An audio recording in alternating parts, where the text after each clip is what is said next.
Oke, kita langsung saja. Pertama kali yang harus kita lakukan adalah kita buka browsernya, kemudian kita masuk ke website Stikes Surabaya. Oke, untuk langkah ini bisa cepat dilakukan karena semuanya pasti sudah tahu. Kemudian setelah itu kita masuk ke kelas pembelajaran online kita dengan cara login ya. Kita login pakai @stikes, yaitu email yang sudah dibagikan ke masing-masing dosen. Oke. Kemudian setelah masuk seperti ini, saya contohkan mata kuliah saya. Jadi mata kuliah saya gunakan sebagai contoh bagaimana cara membuat soal. Jadi kalau teman-teman kemarin sudah sempat membuat soal untuk post test dan lain sebagainya dan ingin mengambil soal tersebut untuk bisa digunakan pada soal selanjutnya ini untuk UTS, itu juga bisa kita gunakan nanti soal di bank soal. Kita lanjut aja, ini saya contohkan seperti ini. Oke, saya masuk ke mata kuliah saya yaitu keperawatan SIV. Kemudian kita perhitungkan saja kalau memang minggu depan masih ada perkuliahan, berarti kita kosongi satu tempat ya, satu topik. Jadi saya kosongi satu topik. Kemudian yang ketujuh nanti saya langsung masukkan ujian tengah semester. Jangan lupa teman-teman hidupkan mode ubah ya, mode ubah. Setelah masuk ke mode ubah, kemudian teman-teman masuk ke topik yang akan diganti. Ganti saja di sini topiknya dengan mengklik langsung. Diklik langsung, atau saya pakai contoh dengan materi yang lain aja. Oke, saya masuk dengan materi yang lain saja. Ini kan sudah saya buat masalahnya. Oke, saya masuk di mata kuliah kebutuhan dasar manusia, ini contohnya. Kemudian bagaimana saya caranya membuat sebuah soal. Topiknya tadi di pertemuan ke-7 contohnya. Saya tinggal klik di sini, kemudian saya tulis ujian tengah semester. Oke. Setelah itu silakan nanti tulis deskripsi di sini. Nah, nanti tulis deskripsi di sini, nanti bisa ditulis ujian ini bertujuan untuk evaluasi pembelajaran dan bla bla bla bla bla. Silakan nanti ditulis sendiri untuk penjelasannya. Kemudian nantinya setelah itu ya udah ada ujian tengah semester seperti ini. Kemudian nanti tinggal tambahkan sebuah aktivitas atau sumber daya. Nah, kita pilih bagian kuis, kemudian kita tambah. Nah, di sini silakan tulis UTS mata kuliah apa? Contoh mata kuliah kebutuhan dasar manusia, kayak gini. Kita kasih deskripsi, terserah mau deskripsi. Kalau saya kebetulan saya pakai ini saya mata kuliah keperawatan HIV, mata kuliah dan lain-lain. Saya copy, kemudian saya masukkan ke dalam sini ya. Setelah saya masukkan, kemudian saya tidak lupa tampilkan halaman deskripsi. Nah, ini kita baru masuk ke bagian inti. Yang perlu diperhatikan teman-teman sekali adalah pada bagian menu ini. Yang pertama, mulai membuat di sini kita klik dulu aktifkan. Kemudian karena kalau menurut kalender kita ini UTS-nya tanggal 20 April. Jadi kita masukkan tanggal 20 April. Nanti kita menyesuaikan lagi ya. Kalau memang jadwalnya nanti tanggal 21 atau tanggal 22, silakan nanti diubah sendiri dari sini. Ya, diubah lagi dari sini. Kemudian nanti di bagian kuis akhir, silakan nanti tinggal disesuaikan tanggal yang sama, dibuat tanggal yang sama saja. Jadi bisa diakses di hari itu dan tertutup aksesnya pada hari itu juga. Silakan nanti ini jamnya bisa diatur sendiri. Mungkin jam 8.05.00 bisa. Nanti di sininya pukul 10.00 ya. Kita buat di sini 10.00. Kemudian time limitnya, soal yang Anda buat itu mau dibuat berapa menit? seandainya dibuat 30 menit. Nah, tinggal kita klik di sini 30 menit. Kemudian yang lain tidak perlu diubah-ubah lagi. Kemudian untuk nilai. Nah, nilai di sini kan non tanpa kategori. Nah, nanti secara otomatis nanti akan muncul UTS sendiri karena sudah ditulis di judulnya UTS. Nilai untuk lulus tidak usah. Kemudian percobaan menjawab diperbolehkan dikasih 1 kali saja. Jadi ada kesempatan hanya sekali. Dan ini tidak perlu dijelaskan ke mahasiswa ya, nanti bisa mengulang dia.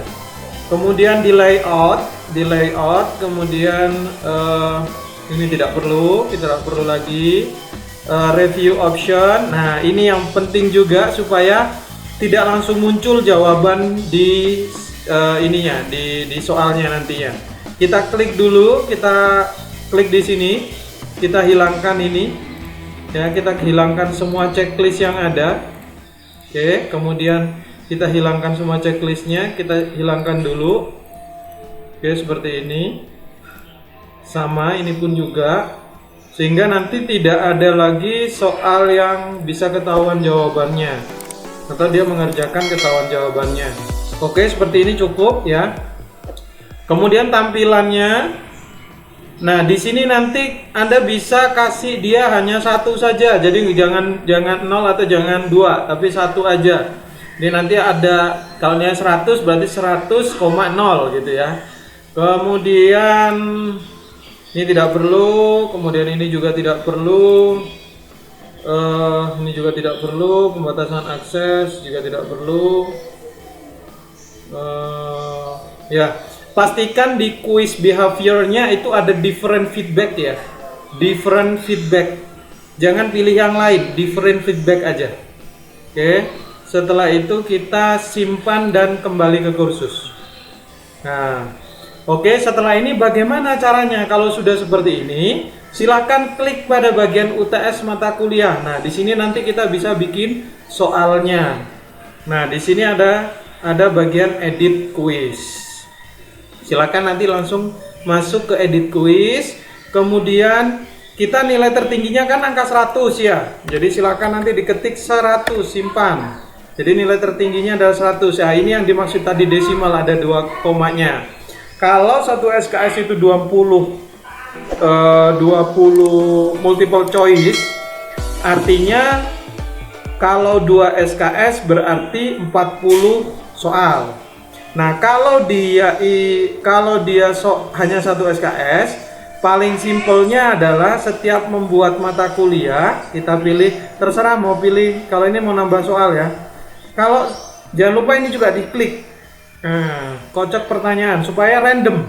Jadi satu orang dengan yang lainnya, mahasiswa tidak bisa berkumpul atau saling memberikan informasi karena memang sudah diacak gitu intinya. Kemudian nanti masuk ke add ini. Kalau teman-teman sudah punya di bank soal atau pernah mengerjakan soal dan soal itu pengen dimunculkan lagi di UTS itu, Anda tinggal klik pada from question bank. Nah, di sini karena di sini tidak ada, maka tidak muncul. Nah, kebetulan contoh ya. Jadi tidak ada. Kalau ada yang sudah ada yang pernah bikin soal, ini akan muncul. Anda bisa memilih mana yang akan dipakai gitu. Mau diambil semua boleh, mau diambil sebagian boleh. Nanti ada checklistnya di bawah sini. Oke? Semoga bisa dipahami ya. Kalau tidak ada memang harus buat manual. Bagaimana cara membuatnya? Tinggal klik add di sini, kemudian a new question. Kemudian pilih, boleh pilihan ganda, true and false, kemudian short answer, ini essay ya. Ada essay-nya juga, kemudian ada macam jenis macam-macamnya. Terserah Anda mau pilih yang mana. Cuman kalau saya sarankan, kalau pilihan ganda Anda tidak perlu capek-capek koreksi karena sudah langsung terkoreksi. Tapi kalau short answer atau essay, Anda harus membuatnya sendiri dan harus memberikan penilaian tersendiri. Kemudian kita pilih di pilihan ganda. Di pilihan ganda, nama soal itu terserah, tidak akan muncul di mahasiswa. Jadi mau ditulis angka 1, mau angka 2, 3 terserah. Teks soal ini adalah pertanyaannya. Halo, nama saya siapa? Gitu ya. Contohnya, kemudian setelah itu Anda silakan mengisi di sini. Nama saya Okto. Zulkarnain atau siapa ya. Silakan Anda bisa memilih sebanyak pilihan yang tersedia. Di sini ada 5 normal ya. Kita biasa sampai E jawabannya. Pilihannya sampai E. Jadi setelah itu jangan lupa dikasih nilai. Kalau tidak dikasih nilai dia nggak mau. Jadi di sini tulis 100 contohnya ya. 100. Ya, berarti kalau nilai 100 itu ini adalah jawaban yang paling benar. Dan di sini juga ada pilihan. Kalau seandainya bisa jawaban 1 50%, jawaban 2 50%, itu juga bisa sebenarnya. Tapi total harus 100. Oke, setelah itu kemudian kita simpan perubahan. Nah, disimpan perubahan ini, kemudian setelah muncul seperti ini, teman-teman perhatikan pada pensil ini yang ada di kursor saya. Jadi, kalau soalnya teman-teman itu multiple choice semua dan 40 soal, maka masing-masing soal nilainya terserah mau dibuat seperti apa. Mau 2,5 rata semua, atau ada soal yang 5, ada soal karena vignette ya. Karena vignette mungkin ada pertanyaan yang begitu panjang dan itu butuh jawaban dan nilainya lebih tinggi, silakan ditulis di sini. Yang penting Anda menjadi perhatiannya nanti di total marks ini. Jadi kalau semuanya sudah, kemudian total marksnya tertulis di sini angka 100, maka itu udah benar berarti. Di sini ada scoring penilaiannya. Kurang lebih seperti itu. Nah, setelah selesai kita simpan.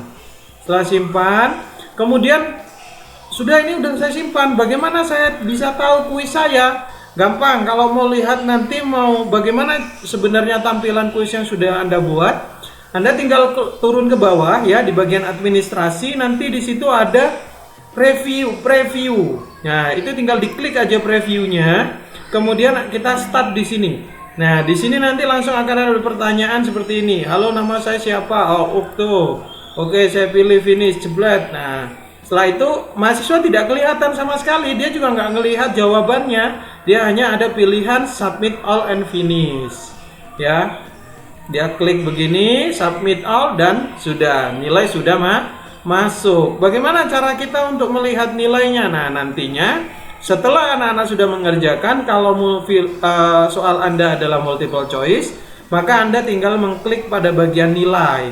Pada bagian nilai ini nantinya akan muncul di sini nilainya, karena di sini tadi belum, ini kan ada ya UTS mata kuliah. Nah, nanti jumlah mahasiswanya di sini, kemudian di sini ada nilainya langsung otomatis akan muncul seperti itu. Jadi nggak repot, sama sekali nggak repot, dan teman-teman bisa langsung jadi nilainya. Jadi simple and nyaman. Yang penting teman-teman perhatikan mengenai edit tadinya ya, edit mengenai soalnya jangan sampai salah, karena kalau salah bisa bocor soalnya. Terus itu tadi yang bisa saya jelaskan mengenai tutorialnya. Semoga ini bermanfaat. Kalau seandainya ada pertanyaan bisa langsung japri saya langsung untuk UTS-nya. Jadi UTS-nya teman-teman itu ada di mata kuliah masing-masing. PJMK atau dosen pengampu itu kan memegang mata kuliahnya masing-masing, silahkan nanti urun. Nah, contohnya ini kayak saya koordinasi sama Mas Eko dan Mas Basil. Ini saya contohkan yang HIV aja. Di HIV ini saya udah siapkan satu, ini template-nya udah. Mas Eko nanti tinggal klik UTS ujian tengah semester. Setelah diklik seperti ini, nah di sini kan langsung back to course. Nah, gimana caranya supaya bisa nambah? Supaya bisa nambah tinggal cari di administrasi, klik edit quiz. Nah, di edit quiz ini nanti Mas Eko tinggal menuliskan atau menambahkan soal dengan mengklik bagian bawah ini, kemudian tambahkan pertanyaan. Setelah nanti 20 soal udah selesai. Nah, ini kenapa tak bikin 5555? Karena soal kami hanya 20, karena hanya satu SKS untuk teori. Lainnya praktek dan lab seperti itu. Nah, nanti kalau hasilnya seperti apa, nanti saya bisa lihat di sini. Ini salah satu contoh nilai di mana saya sudah memberikan beberapa kali mata kuliah dan post test. Nah, di sini sudah kelihatan nilai masing-masing mahasiswa. Jadi nanti pas ujian tengah semester, Nanti tinggal lihat nilainya di sini dan udah jadi. Seperti itu teman-teman. Dan kita juga bisa lihat berapa sih rata-ratanya seperti itu. Oke, saya rasa cukup dari saya. Terima kasih. Assalamualaikum warahmatullahi wabarakatuh.